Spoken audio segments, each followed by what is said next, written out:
The universe, as has been widely observed, is a place of infinite improbability where the laws of physics occasionally take tea breaks and animals rescued from various indignities decide that fences are merely suggestions whispered by overly serious humans.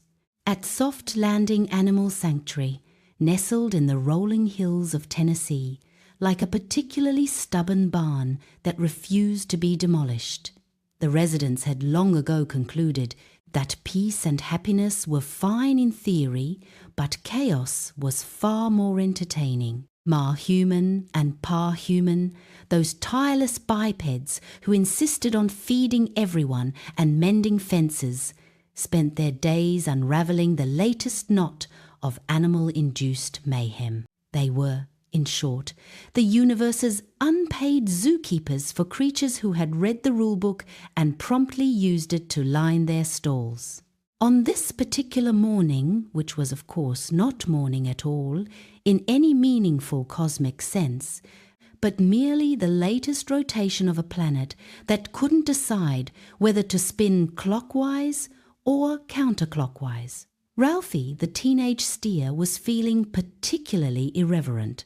Ralphie, brown as a well-used chocolate bar and sporting small horns that looked like they'd been glued on by a committee of depressed carpenters, had never met a rule he couldn't bend, break, or outright ignore. Physics, that fussy old schoolmarm of the cosmos, held no sway over him. He loved Ma Human with the sort of devotion usually reserved for industrial-strength glue, and would do anything for her, especially if anything involved sweet treats or the strategic relocation of gates. This morning, Ralphie had decided the pasture was boring. Pastures, as everyone knows, are just large green carpets designed to keep interesting things on the outside. He therefore applied his considerable teenage energy to the fence.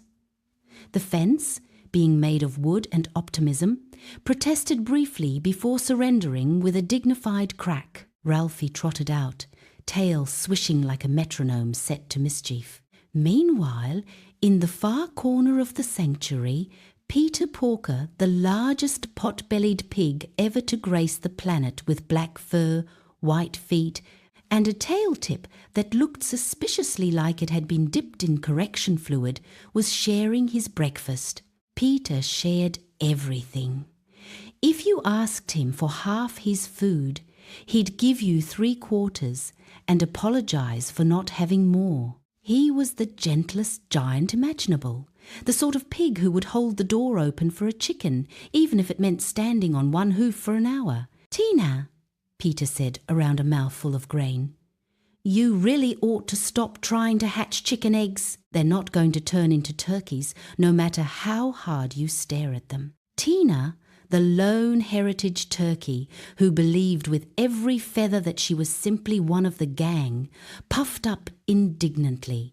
She looked exactly like a wild turkey who'd wandered into a domestic dispute and decided to stay. "Nonsense, Peter. Eggs are eggs. With enough love and a good brooding spot, anything can happen. Besides, Pa Human says I'm family, so these eggs are practically my cousins." She waddled off toward the chicken coop, tail feathers fanning like a particularly optimistic peacock, determined to liberate another clutch before breakfast ended. Adair, the large black standard-bred mare who'd once pulled Amish carts until an injury turned her life into a bad country song, watched all this from the safety of her pasture. She had been saved from the slaughterhouse by Ma and Pa Human, an act she repaid by occasionally allowing them to brush her mane without biting their hats off. She did not, however, appreciate Jethro. Jethro, the light brown steer with no horns and the personality of a 2,000-pound golden retriever, was head over hooves in love with Adair. He followed her around like a lovesick asteroid, playfully bumping her shoulder or attempting to nuzzle her neck. Adair's response was always the same, a withering glare that could curdle milk at 50 paces, followed by a swift kick that sent Jethro tumbling into the mud like a bovine bowling pin. This morning, Jethro had decided romance required grand gestures. He had located a particularly impressive pile of hay, Ralphie's favourite, naturally, and was attempting to drag it toward Adair's fence line. The hay bale, being roughly the size of a small bungalow, was not cooperating. Ralphie, now free-range and feeling philosophical, spotted the operation and trotted over. "Jethro, old bean, you're doing it wrong. Hay doesn't move sideways, it needs encouragement, like this." He lowered his head, hooked a horn under the bale, and with a casual flick that defied several conservation laws, launched it into the air. The bale sailed in a perfect arc, landed with a whump directly in front of Adair, and burst open like an over-enthusiastic piñata. Adair stared at the hay avalanche, now blocking her favourite shady spot. Then she stared at Jethro, then at Ralphie, her ears flattened to her skull in the universal equine expression for, "I am about to commit murder, and it will be creative." Jethro beamed. "See? Romance," Adair charged. Jethro, realizing too late that love is blind, but hooves are not bolted. Ralphie, never one to miss a party, joined the chase, bellowing encouragement. Peter, hearing the commotion, trotted up to investigate, still chewing thoughtfully. Tina, mid-egg theft, dropped her prize and flapped after them, gobbling at the top of her lungs. The sanctuary dissolved into glorious pandemonium. Ma Human emerged from the house, coffee in one hand, phone in the other, wearing the expression of someone who has seen this movie before and knows the ending involves vet bills. Pa Human followed, already muttering about reinforced fencing and possibly force fields. "Ralphie," Ma called, "back in your pasture!" Ralphie paused mid-gallop, turned and trotted straight to her. He nuzzled her hand, eyes soft as melted butter. Sweet treats appeared as if by magic. Chaos paused while love was rewarded. Peter, ever the peacemaker, wandered over and offered Adair a sympathetic snort.